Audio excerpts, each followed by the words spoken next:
And welcome to another podcast episode here at The Wealthy Ironworker. Now, today's podcast episode is a continuation of the first series that we kicked off, the Apprentice Spotlight Series. Now, before we jump into the studio and catch the conversation that's going on, the Apprentice Spotlight Series is where we talk to young people and we let them tell us their story. Where did you come from? What was it like upbringing? How did you get into the trades? How has it affected you? On a positive note for sure. Tell us those things. We give you a platform, and then once the podcast episode is out there, you can then in turn share, promote, push it out there. Talk to other young people. They may not want to talk to somebody that's got a full gray beard, but they may be more inclined to listen to a podcast episode where somebody who is relatively young has an open forum to be able to tell other young people, hey, here is my experience. Here's what's going on. Having said that, there are two things that I want to talk about before we get into it. Number one, top quality merchandise from a company called Stars and Stripes. Description, down into the show notes on YouTube and Rumble. In addition, you get what you pay for. We have some great designs coming out. You want to support not sweatshops over there in China, but top quality merchandise. Be sure to check out some of the stuff that they have partnered up with us on. And number two, if you are somebody that's listening to this podcast or watching it, depending upon how you consume your content, go on over to the contact page and be sure to get in touch with me. I'm not just doing the Apprentice Spotlight Series. We are expanding this in multiple fronts. If you're a journeyman, I'd like to have a conversation with you too. Because many times, those of us who are journeymen or older have words of wisdom that we could sit here and tell other people. And maybe in the podcast format, it has a long-term enduring effect where multiple people would be able to benefit from listening to you, not just the individual you might be talking to on the job site on that specific day. Lastly, for those of you who may be an apprentice or a prospective apprentice into a respective trade, you too can reach out to me. We can begin dialogue, we can have conversations. If you're looking and interested, I can get you connected to the right craft and trade depending upon your locale. And if you're interested as an apprentice on coming to this platform, does not matter if you're an ironworker, pipe fitter, electrician, whatever. I'd like to talk to you. Let's begin the dialogue. You can go to thewealthyironworker.com on the contact page, fill out the form, send it to me. Let's begin. All right.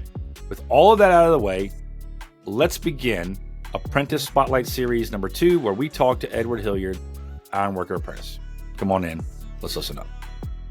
Listen, my man, I want to say thanks for taking the time that you got to, come on the podcast and have a discussion. So this is the Apprentice Spotlight Series. Like I've told the other, apprentices coming on here, and I'll continue to tell them this. We older folks, a lot of older people will sit here and just blanketly talk about young people as if they're like, you're the cause of all the world's problems.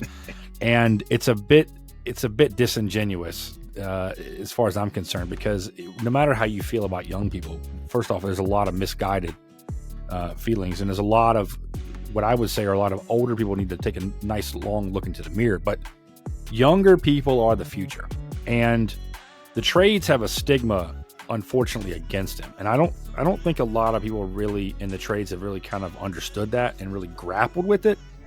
And so I wanted to take the time to create an Apprentice Spotlight, series where I could have apprentices on like yourself. You could tell me, all the questions. We will talk about all the things that I sent you yesterday to kind of prompt the mind, and just tell me your spiel. And then you can sit here, and of course the intent for me is right to get this podcast out there, but to get your story out there. I think that registered apprenticeship programs are one of the best kept secrets, but they shouldn't be. It's my belief that there's a lot of people within, the educational sphere, if you will, who don't give you the tools.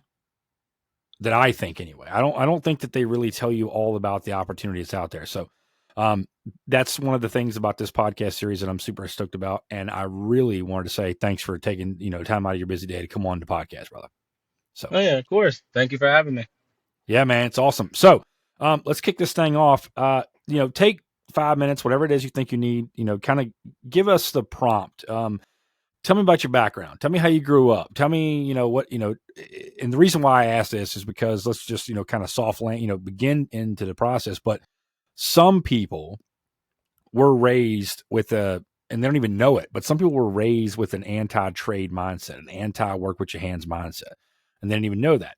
Others are not. And, it just kind of gives the listener or the watcher, depending on how they're viewing the content, it gives them a basis with which to kind of, lead off on the rest of the questions with. So take 5 minutes, man. Tell me about yourself. Tell us about yourself, who you are and where All you're right. from and everything like that. All right. So I guess to start, my name is Edward Hilliard. I'm about 25 years old. I grew up in Portsmouth, Virginia, with my mom. My mom and dad, they split up when I was very young. At the time, well, for the majority of my childhood, my mom she was dating a guy who actually worked at the shipyard. So for the most part, even with my mom, I was introduced to the trades at a very young age. Now, this Um, is Newport News shipyard. Is that the no, shipyard you're no. referring to? He was working for a subcontractor. He was a painter, so he kind of hopped to whatever shipyard needed him Okay. Okay. at that time.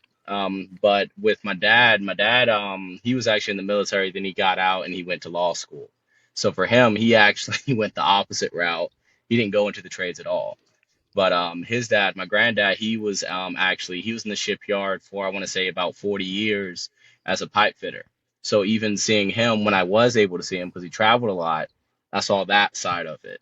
On top of that, he did a little bit of carpentry at the house and stuff like that. So I got an early introduction to, like laying out and, how to reading a tape measure, stuff like that, just taking notes as you go. That way, you get it right the first time you do it, type of things. But as I got older, though, I was pushed a little more towards going the college route simply from school and my parents. They didn't want me to go into the trades. They wanted me to go to college, go the easier route. The I guess the quote unquote safe route. But I never really had an interest in going to college. And then I want to say I want to say around 16, 17, I did decide, coming junior, senior year that I did, kind of want to go to college. So I went a year through college, found out it wasn't for me, got out and immediately went to the trades. I started out, I guess, warehousing. So not necessarily like, I guess, your traditional trades. It was more like forklift operating, stuff like that. But soon after that, I got with a subcontractor as a insulator. Did that for about 6, 7 months. Left that company. Started with another subcontractor as a pipe fitter trainee. Did that for about 2 years, and then got into the union. And since then, the rest has more or less been history. So, what period apprentice are you? I'm currently a second year apprentice, coming up towards the end of it. So I Okay. believe that's fourth period of 8.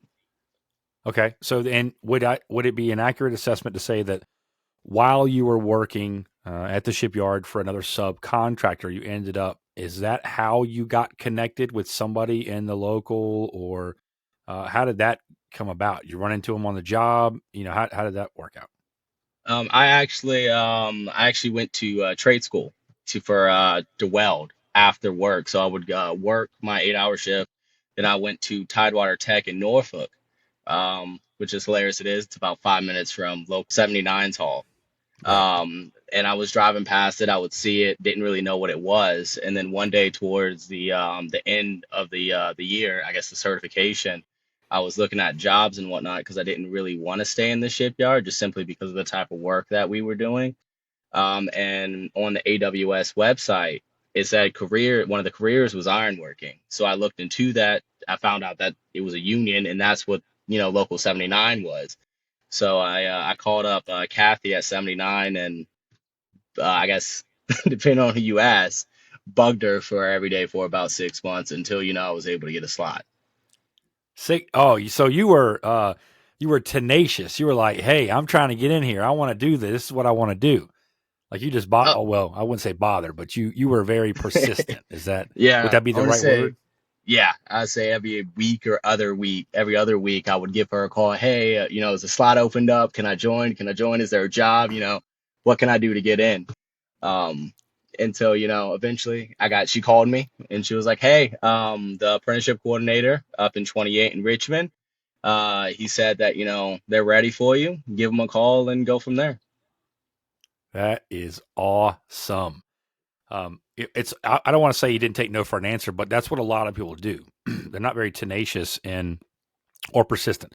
They're not very persistent. And this is it's a beautiful story. And the reason why is because this is not like a quick job. This is a long-term career investment. And that's the thing that I think is awesome that a lot of people miss. This idea that, okay, well, you've got to go to college to get a good job. It's like, no. And there's a lot going on with that whole narrative that's just really kind of to be blunt with you, I think the narrative is starting to crumble a significant amount. I think a lot of people are using social media and the ability and they're putting themselves out there saying, hey, listen, I owe this much. I'm not able to do anything with it. I was told a lie. Don't do this. There's a real popular one out there I like to share where there's a blonde girl that's sitting in her car and she's talking about how her husband, it doesn't say which trade he's in, but I think he out earns her by four times. And she has a master's degree and I don't remember what it was in, but I thought, there it is right there, So Yeah. it's nice that you were very persistent. I think it's fantastic. So this is not a question that was on the sheet, but I am curious about this. After having gone through trade school, because I think a distinction often needs to be made. We don't make it enough.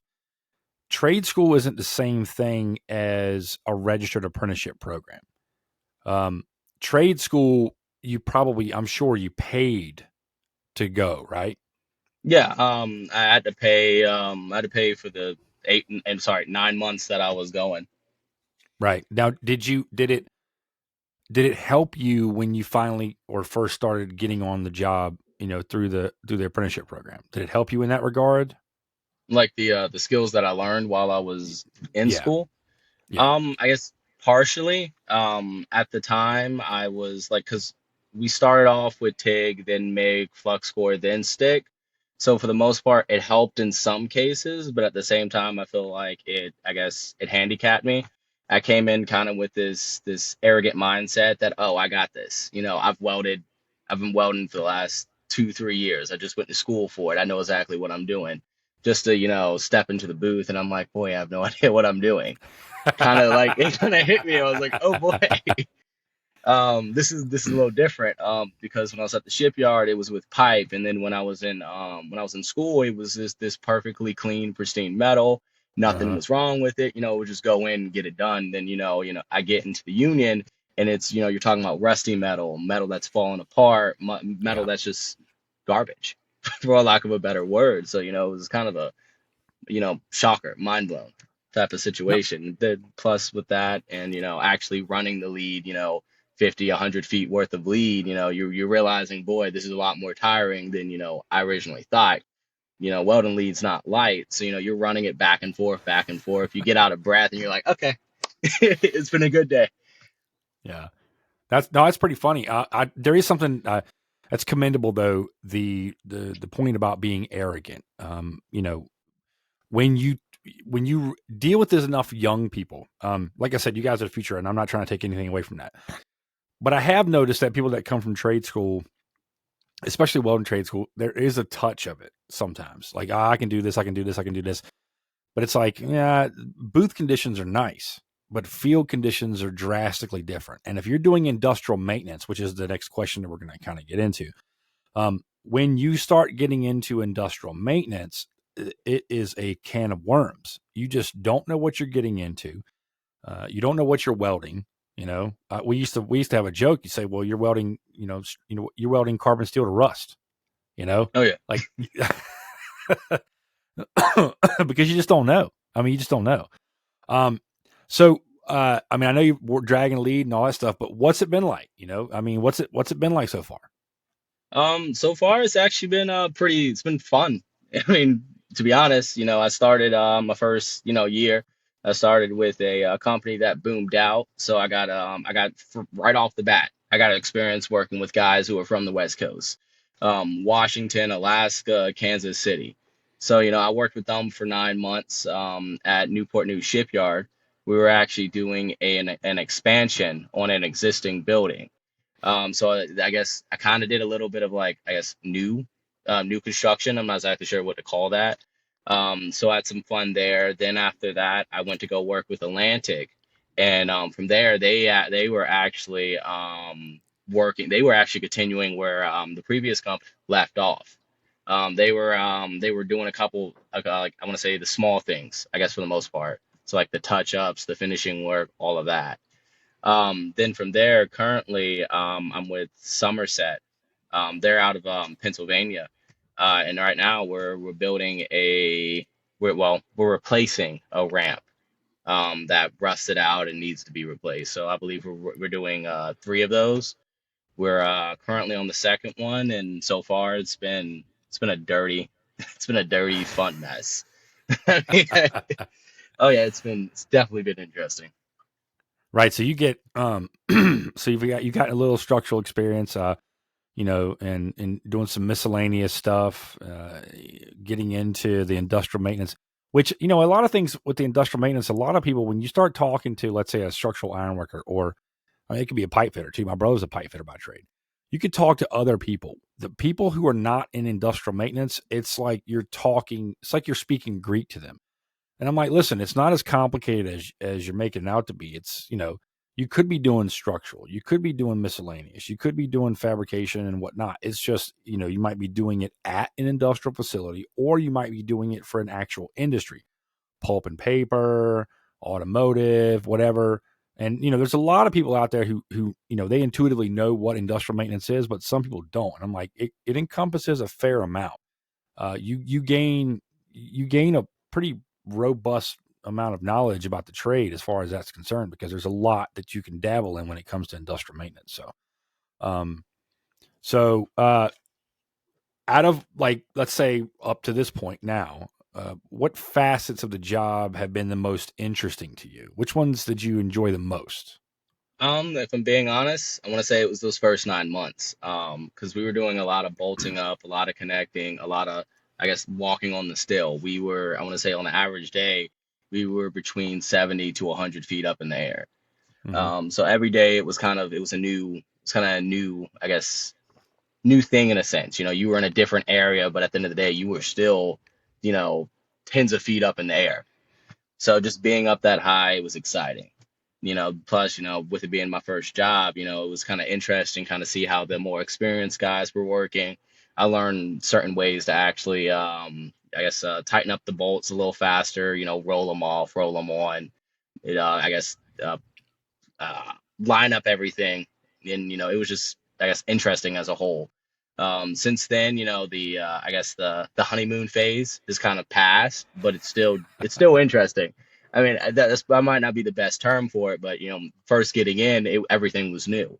Now that I've seen some stuff, it's kind of like, okay, well, the honeymoon phase, the rose tinted glasses are off. This is the reality as to how things work.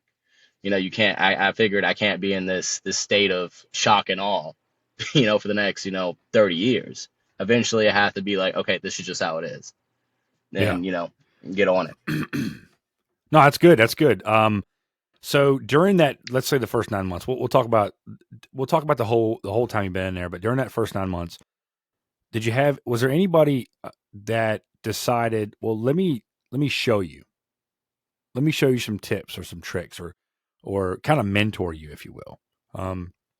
I think the industry as a whole, and not just ironworkers, I think pipe fitters, electricians, all that. I think that what we have today is a serious mentoring issue. If you talk to a lot of those people, they'll probably put their hands. If you ask, let's say you took 10 guys and you asked them, hey, look, were you mentored? Maybe 7 or 8 of them would probably say, yeah, at some point in time, somebody took me off to the side. Somebody showed me some things. I was mentored. But if you ask that same group of people, if you are mentoring, you'll probably get maybe three.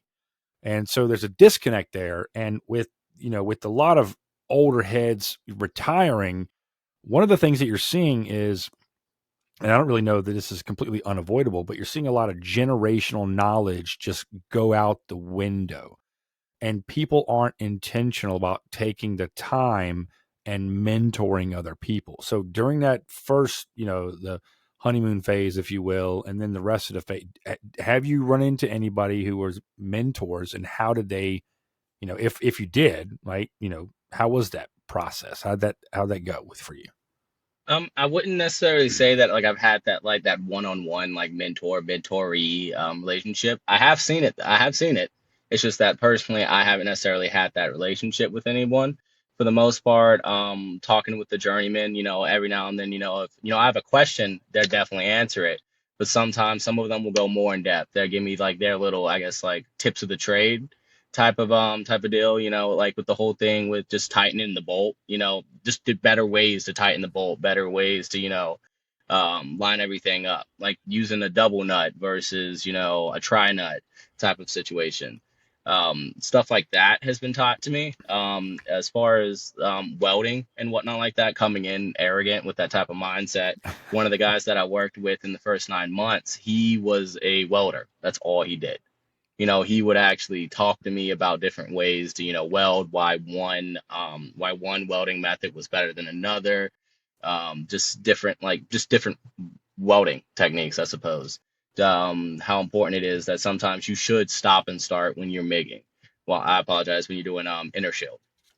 Just controlling the heat. Sometimes, when you're doing pipe, like handrail, for example, you should actually go from top to bottom because it's so thin and you're going to blow it out almost Mm. immediately sometimes. Just stuff like that. But as far as a one-on-one mentorship, I haven't had a relationship like that. But I don't think I've necessarily been with one company long enough to actually build that relationship. I want to say that's more on me than the journeyman that I've worked with.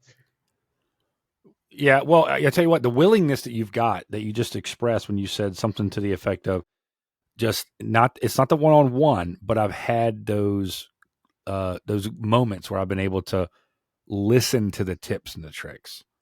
That willingness there alone is as far as I'm concerned, it's worth its weight in gold, because there's a lot of people who are not interested in learning from someone else. Because when you ultimately, what happens is when you learn from somebody, and especially if you're expressing the willingness to learn, you are inadvertently, to some degree, you are expressing the fact that you just don't know about certain things.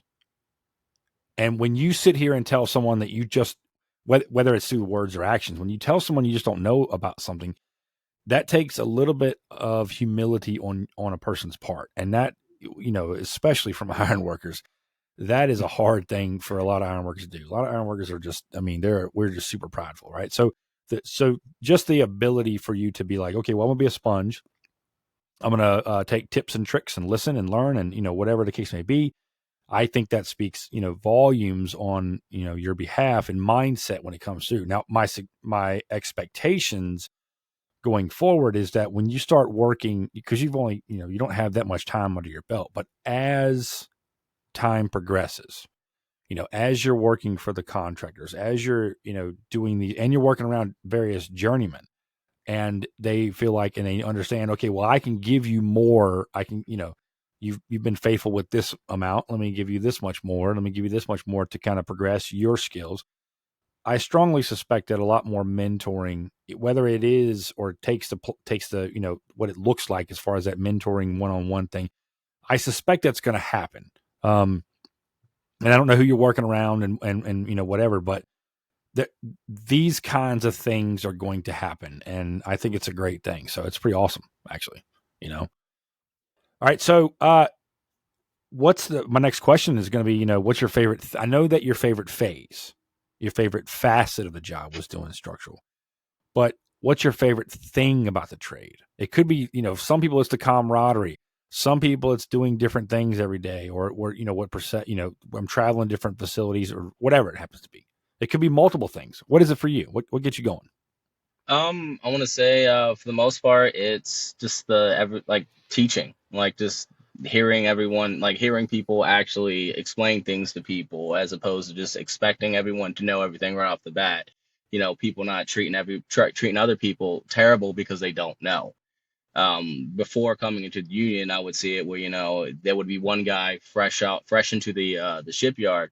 He didn't know something and people just threw him to the side. Oh, you don't know anything. We don't need you, type of situation. But since I've come into the union, I've seen that if you don't know something, there's always someone willing to teach you. They may do it begrudgingly, or they may be upset that they have to do it, but they do it. People, they help each other out. And honestly, it's pretty impressive, like pretty amazing. I didn't think, that type of stuff, happen anymore. You hear about it, but you don't see it until you see it. Yeah, it to me, so it takes a level of intentionality to do that. You have to be very intentional about saying, "Hey, Edward, come here, let me show you this real fast," or whatever. And look, some people are better instructors than others, right? It's one of the reasons why some people end up actually being apprenticeship instructors. Not only do they have the knowledge, but then they also have the skill set to be able to deliver it to the apprentices. But the really frustrating part, and you hear this from some apprentices when you talk with them, is they'll tell you things like, well, the journeyman I'm working around, they don't want to teach me because but to me, it's like these guys have unrealistic expectations. It's like, okay, well, it's like the contractors. They go, well, we want somebody with 20 years of experience. Well, look, they're all working. So you need to be intentional about bringing in apprentices and putting them to work and investing. And that's the key thing. Look at apprentices like you should. They are an investment, not just into the industry, but into your company. Because if you don't look at it like that, you're not training up the next generation of workforce. You can say, well, I want somebody with 20 years. They're already working. And where do you get 20 years of experience if you don't get on the job and actually begin to work in the first place and have somebody teach? We've gotten used to this model, if you will. And I think colleges have in corporate America has kind of done this as well, of outsourcing all training. We just want to hire a guy. He's been to trade school or whatever, and he's got all this experience. That's not the case. There is nothing, and I mean nothing, that is you cannot replace experience. It is the most valuable thing that you can have. But if you don't give people a chance and look at apprentices like they are, which is the next generation to come up and, bridge the gap, if you will, to bridge the gap in skills and whatnot. If you don't even give them a shot, then you're shooting yourself in the foot, and we're going to destroy this generational knowledge that's exiting out the door. So it's nice to hear that there are other people out there that are, teaching you, that are taking the time to show you, hey, let me show you this. Hey, let me show you that, that kind of thing, which is good. So that's pretty awesome. What's this might be a loaded question, but what's the least favorite thing about the trades? Waiting, like just the downtime. I grew up with constantly hearing go, go, go. There's no waiting, constantly be doing something. So those times where you just have to wait, when you're waiting for the material to come in, when, something got messed up. So now we all have to sit down, figure out what's going on. And then, sometimes it's just the foreman doing it. So, the hands and the apprentices are just kind of sitting there, twiddling our thumbs, waiting to actually figure out what we're doing. Just stuff like that, the waiting. Sometimes, there wasn't a plan from the start, from the get-go. Just stuff like that. It's aggravating, and it's probably the most annoying, or I guess painful part of, I guess, trades in general. I wouldn't necessarily say it's us as iron workers that it's our problem, but it's just annoying in general. Yeah. So you want to go 1,000 miles an hour all the time. Go, go, go, Yeah, go, I go, mean, go, go. yeah, I mean, like, I'm coming to work. I'm not coming to work to sit around. I'm coming to work to actually work. Whatever. What do I have to do today? Okay, let's get that done. So, we can, for the lack of a better word, I guess, earn our beer. I want to come to work and be able to sit down at the end of the day and be like, you know what, this is what I did.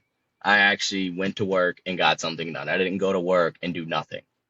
And actually, that's one of the reasons why I hate fire watching. Anyone who's ever, worked with me, if I got a fire watch, they're going to hear it. I'll be sitting there, I'll be bumbling and grumbling to myself, oh, this sucks, oh, I hate this. Let me be the one that cuts, let me be the one that does the thing. I don't want to sit here and watch someone else do the thing, especially when, I can do the thing. If it's a situation where, I can't do it, yeah, I'll sit back, I'll watch, I'll learn, I'll look at what you're doing. And I'm like, okay, that's how you do it. But if I know how to do it, last thing I want to do is sit there and fire watch. Which, in the first 9 months, that was definitely a thing. You don't know anything. We need a fire watch. Guess who's going? You. Yeah. But I mean, I don't get me wrong, I understand the importance of it, but it's definitely not something that I look back on and is like, yeah, I want to do that again. Well, you know what, I'll tell you, first off, it's a great thing to hear you talk about this for a number of reasons. The first one is, I think you're taking a stick of dynamite to this narrative that young people just don't want to work, which I love to hear it, right? Because it's a bunch of bullcrap. But I'll tell you this, but you gotta go getter attitude, right? And you're very, intentional about doing this. So I would look that, probably in the next 5-10 years, you'll be a foreman. And look, man, when you're a foreman, I'm telling you this from experience. When you're a foreman, you do more fire watching as a foreman than you do as an apprentice. So I'm just, sure. I want to, prep the groundwork for that, because I would, think, okay, I remember there were days and days that we were doing fire watching, and I was like, this sucks. Like the day seemed to drag on. Like it was a very long day and it was so boring. And whatnot. I wanted to do different things, and then fast forward some years and became a foreman, and then it's like, all right, well, what looks worse, if the journeymen aren't doing anything or if I'm not doing anything. Yeah. And so they got to do the work, and I would show apprentices stuff, and then guess who was fire watching? It was the foreman. So just prep. Prepping you for the potential down the line, right? If that, if you want to be one, that's certainly a possibility that you could end up being a foreman, I think. Oh And you yeah, could do and more fire watching. that's something I've actually thought about, in 10, 15 years, when my body's not, young and I guess spry. Yeah. And, I wouldn't mind fire watching. I've thought about that. I don't want to be, beating bolts with a hammer up until, 50, up until the day I retire at some point, because I want at towards, I guess, the end of my career, I want to be more on that, I guess, like low duty, like what's the word? Light duty. Light duty type of situation. So like if I can get to that point, where I'm a foreman or even a general foreman, or I guess even, shooting for the stars, being a superintendent, that's awesome. I guess I earned that position. So at that point, it is what it is. I can save my body. So, when I am 60, 70 years old, I'm able to get up out of bed in the morning. That's the biggest thing. I love what I do every day, but I don't want to be in retirement and I can't enjoy my retirement because I destroyed my body. So, I mean, I do feel like there is a time where you should sit back and be like, you know what, I am just going to fire watch. But I guess right now, when I'm young and I'm able, it's the last thing I do want to be doing. And I totally get that. The one thing I would say is that I was having a conversation with someone earlier through, I think it was LinkedIn, and he had a post up, and he was like, hey, dear old guy, like, hey, you told me when I was younger, don't do that, or you won't have any knees when you're my age, that kind of stuff. So, along those lines, and this is something that I think that anybody that's consuming the podcast can certainly implement. I remember when I was young and I was dumb as a box of rocks, and I thought, okay, well, I'm going to be indestructible forever. And that's what you do inadvertently when you're young. I mean, I can speak from experience. And you think, okay, well, I've got all this energy and my body's doing this and doing that. But wise is the apprentice who takes all of what he's being taught, even the things where he's like, man, I got a lot of strength. I could do it faster this way or whatever. Someone's like, man, don't do it. Like, I can remember, I can hear him. I can hear some of the old heads when I was young talking about watching you jump off that flatbed truck or watching you jump out the back of that. You're hurting my knees watching you do that. And, in your 20s, you're like, what the crap's this guy talking about? But then when you get older, you're like, yeah, I think it's going to look a little bit ridiculous, but I'm going to walk on down and I'm going to try to save my knees. And because you've seen some of the older heads. You've seen some of the guys who, and that's another series that I want to have on is a bunch of, let's say, seasoned, experienced journeymen who could tell me, okay, well, tell me what you wish somebody would have told you. Tell me what you wish that you would have done differently. Maybe somebody can, watch or listen and learn from that, and then take that and implement that in their own life, right? Because you want to do exactly what you just said, which is, I'd like to be able to enjoy to some degree the level of retirement when I do that.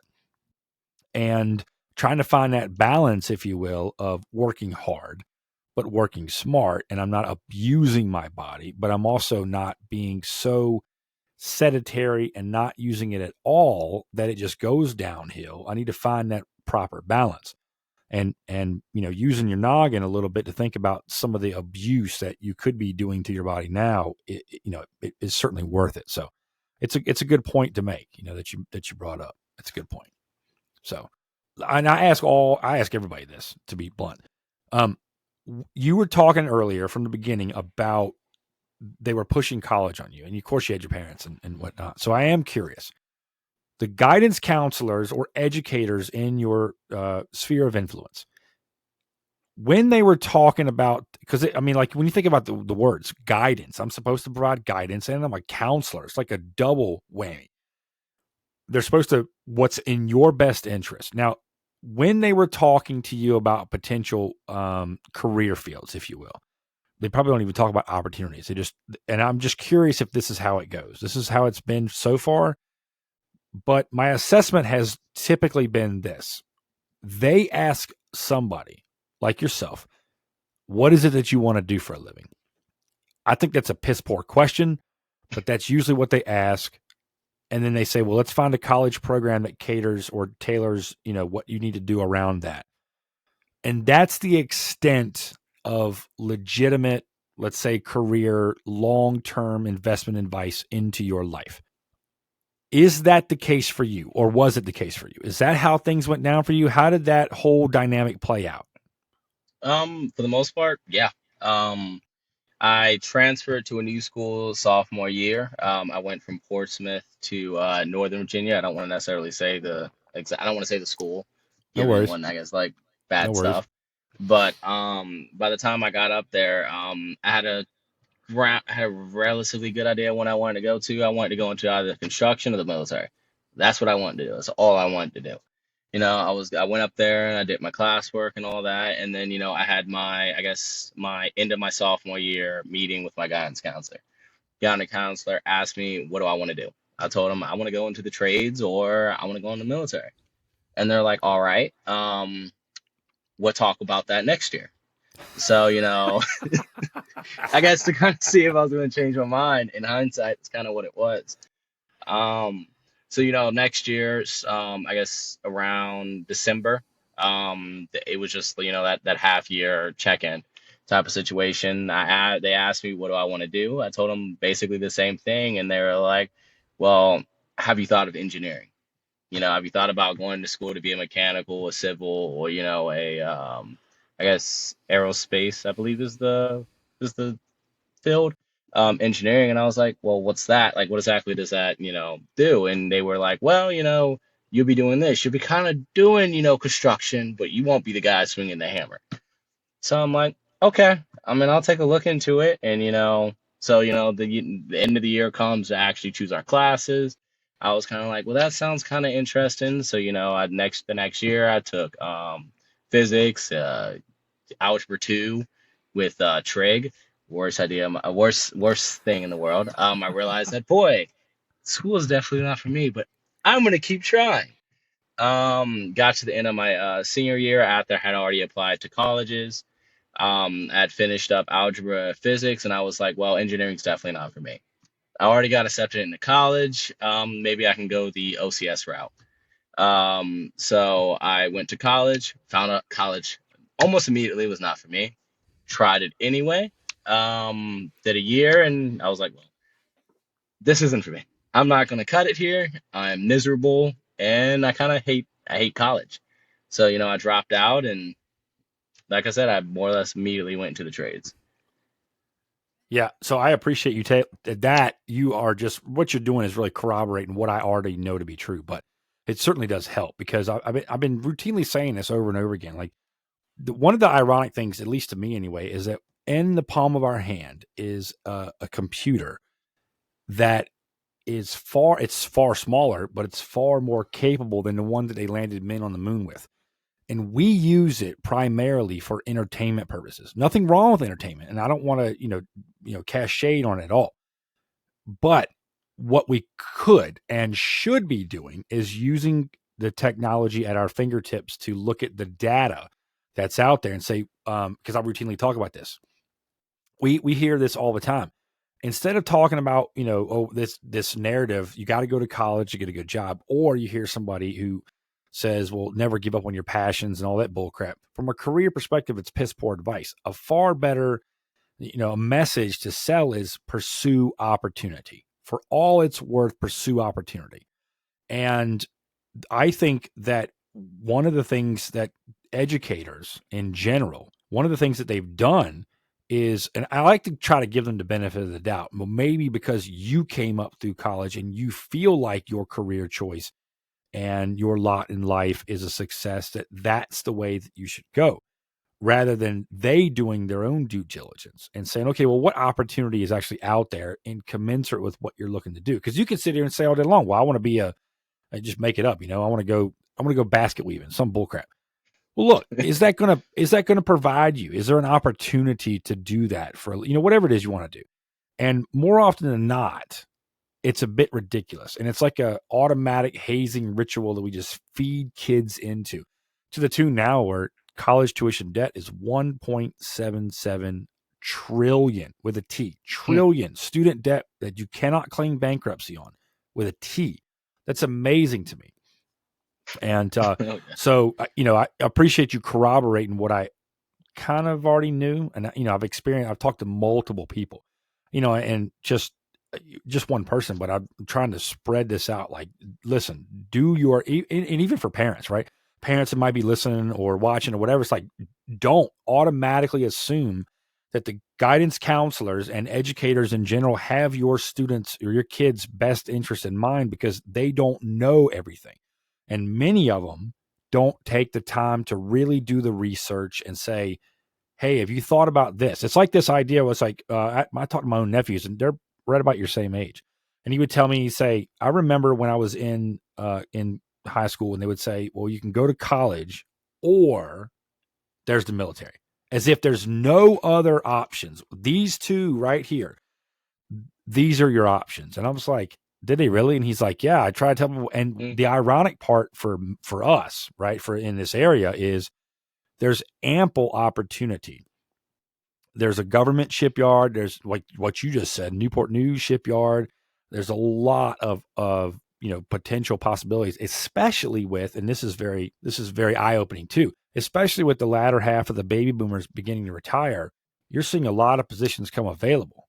The trades are really hurting. And this narrative that you've got to go to college to get a good job, it just needs to die 1,000 deaths. So appreciate you telling me about that. Now, how has, in the time that you've been in the apprenticeship, how has the trade been affected your life? I'm sure it's been positive, but I just want to know, how has it, kind of helped you out in that regard? Yeah, for the most part, it's been positive. It's kind of opened my eyes a little more to certain things I didn't know about. I guess it humbled me, showed me that sometimes, thinking you know everything is not the smart route to go. It's helped me, for the most part, it's just helped me realize a couple things that I didn't know. And yeah. Yeah, I mean, it's a lot of opportunity out there, right? Oh yeah. Yeah, I mean, just working for the past couple, years, I've realized that there is that gap between, the guys about to retire and the new guys. In the past couple jobs that I've worked, it's us apprentices, the guys who just journeyed out, maybe a couple guys sprinkled in that are, in their 30s and 40s. And then there's the guys who are retiring in 2 to 5 years. Yeah. It's absolutely ridiculous. Well, you know what it is it's the natural fallout. So, the millennials in general, millennials are missing from the trades. And the main reason they're missing from the trades is because it was the millennials that this message of you got to go to college to get a good job was, it was bombarded. It was almost indoctrination. And so they did exactly what they were told. If you think about it, those people, what they were told is, it's a threefold message, right? It's, you don't want to work with your hands. You want to work with your head. And then it was, the future's with technology and on computers. Okay. And then it's, oh, by the way, you got to go to college to get a good job. And so you got this trifecta of just BS. And all these people, they go, well, I guess that's what I got to do. All these people who are adults in my life are telling me this. And then they go and find out, oh, this is a bunch of bull crap. This isn't true. Oh, yeah. It's all lies. Now I'm basically what they've done. I mean, and this is kind of a good segue into the last question. But basically what they've done is they've effectively made many millennials economic slaves, because now they have to pay back all that debt that they told them that, you got to, this is what you got to do. It's an investment, blah, blah, blah, blah, blah, a bunch of BS. And now it's like, you got people that come on, whether it's YouTube, TikTok, Instagram, whatever. And they're like, yo, I got to pay 80,000, 90,000 back. I was never told anything different. When older people are complicit in the narrative that this is what you got to do, they're supposed to be the older ones. They're supposed to be more mature. They're supposed to be the ones to step up to basically mentor your own kids and mentor other kids that are in your realm of influence. And when you perpetrate a narrative that's as toxic as it is, and you make economic slaves, and then just to crassly say, well, those young people don't want to work. It's like, wait, what? What? Look at what you've done, So which is a good segue into the last question I've got here for you. And that's this. If you could say something, which you can, because you're going to have this platform, and I know what's going to happen. You're going to take this and you'll share it on your social media channels and all that stuff, which is great when I, edit it up and send it on to you. But if you could say something to people that are your age, that are seriously, kind of thinking about things, or people that are younger, about the trades, or whatever it happens to be, whatever it is that you would say, what would you say? What would you say to them? I guess for the most part, I mean, for anyone that's 18, I guess younger than me, it's, if you're going to get into the trades, understand that, it is going to have its wear and tear on your body, but at the same time, you got to be smart about it. Use your 20s to, I guess make the money, bank up as much money as you can. That way, as you're getting older, you don't have to put as much wear and tear on your body. In your 20s, your body is going to heal. But, once you hit 30, especially when you hit 40s and 50s, it's just not going to happen like that. So, I mean, just like, I if I could go back to when I was like 19, first getting into the trades, I tell myself this, because I went into that. I had that phase where I was indestructible. I was jumping off the back of, box trucks, and jumping, off the, the boom lift, when it was still 4 or 5 feet in the air. And, I'm like, I'm cool. I'm whatever. I'm good. But, now that I'm 25, 5 years later, I'm like, oof, like you were saying, it's like, oof, my legs hurt, my knees hurt, watching people jump off and do stuff like that. And, it's just a matter of, you gotta pace yourself. That's the biggest thing. The money's there. You just gotta be willing to, I guess, earn it, and have the ability to earn it. And, the next, I guess, 3 decades, depending on how long you work and if you go the union route. And that's just the biggest thing. You gotta pace yourself. That's fantastic advice. Well, hey, look, man, I want to reiterate, I really appreciate you taking some time out of your busy day to come on the podcast, to answer some questions, have a little bit of back and forth, and, I really appreciate it, man. Hey, I appreciate you having me up here. It was a good old time, actually telling my side of the things and whatnot. That's I think this is probably one of the first times that someone's actually sat down and been like, okay, how do you feel about this? Is all this true? And what was your experience? So yeah, I mean, it's been nice, having that, those couple minutes to actually let it all out. Well, I tell you, spread the word. I'm looking, now that we've opened up the Apprentice Spotlight series, I am looking for if pipe fitter apprentices, electrical apprentices, excuse me. I want to talk to everybody. I want to talk to everybody. I want to know why they got into the trade. It's a platform for me to ask the questions and just give them a voice and be like, let's just have a conversation. I think that so often, in the age of social media, we're so connected.